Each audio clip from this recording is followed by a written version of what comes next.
this evolution of consciousness. I never thought of that. I think it's something that would be a good project for somebody doing a PhD thesis or something. Like to look into that hierarchy, find expressions of what the sequence is. But usually, I mean, in a general way, we could say it goes from plant to animal to human, and then beyond that to demigods. I was wondering maybe in the scriptures if there is something. Well, what maybe Prabhupada said something on this. I mean, in a general way, yes. But the actual specifics, like for example, 8,400,000 species of life. I don't know if anyone has ever gone through all the Vedic texts, Puranas, Itihasas, and made a complete list of every type of animal or plant that's mentioned in the Vedic corpus of texts. Again, I think that would be a good project for someone. You know, I have only so much time and energy. I can't do everything. But, you know, that is something that would be helpful. Of course, in one sense, sometimes Srila Prabhupada has said that in order to get to this human form, we come through all those species. Yeah, because I remember reading somewhere Prabhupada said, mode of goodness you come through cows, passion you come through lion or tiger maybe, and ignorance is monkey. So I was wondering how does that fit in with this level of consciousness, if there is a hierarchy? That does, because in the material world, everything is governed by the modes of nature. They come before everything else, before false ego, and before the senses, before the demigods who control the senses. The modes of nature are there. And they kind of give direction to the material processes. You know, like ignorance is identified with destruction, passion with creation, goodness with maintenance. So there may be some parallels with, say, like the second law of thermodynamics, increase of entropy over time. That might be like the mode of ignorance. It's involved in increasing disorder, destroying things that have been ordered. Then I was reading an article by one scientist saying maybe we need another directional arrow, like the fact that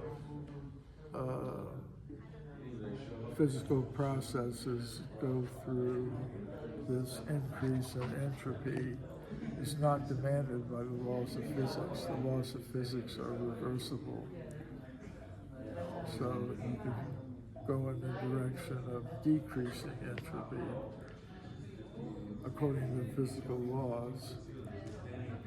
But we don't observe that.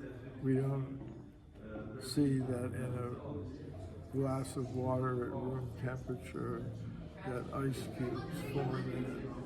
We see that ice cubes melt.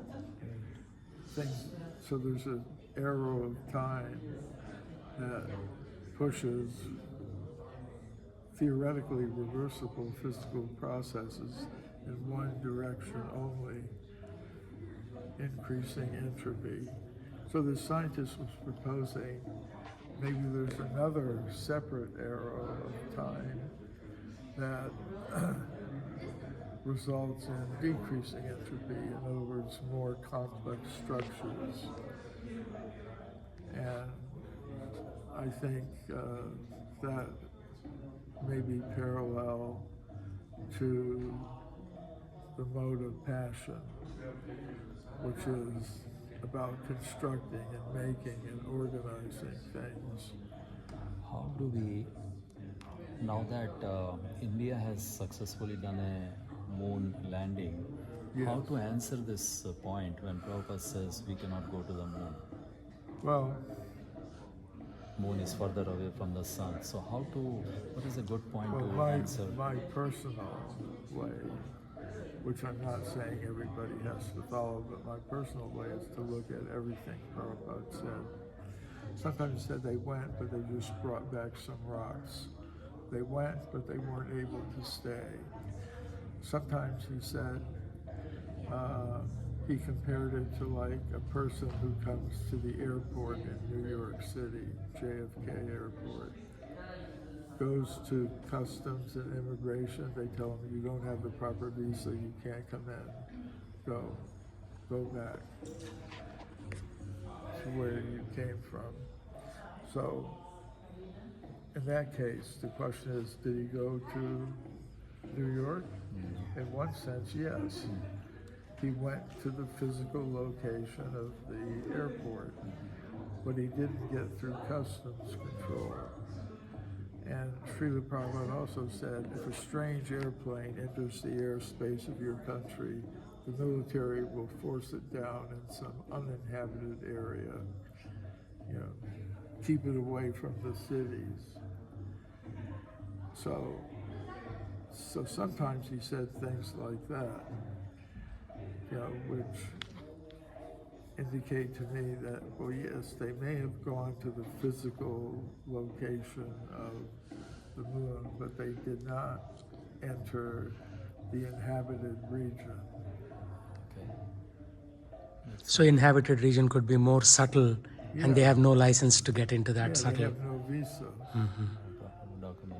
Yeah, just like he gave that example. He said, just like you have some customs people, you don't let everybody into your country. I think India is also like that. You have some control. So the demigods, they have their control. And he said, you have your technology, they have theirs, which could be, as you were saying, involve more subtle energies, to keep their inhabited region safe. And that reminds me, I read somewhere, maybe you can verify if it is correct or wrong. Mahabharata mentions that we have 64 dimensions. Anything on that? I'm not familiar with that. I don't remember where exactly I read it, but some Mahabharata was mentioned in Mahabharata as having 64 dimensions. Anyway. Okay, take some prasadam.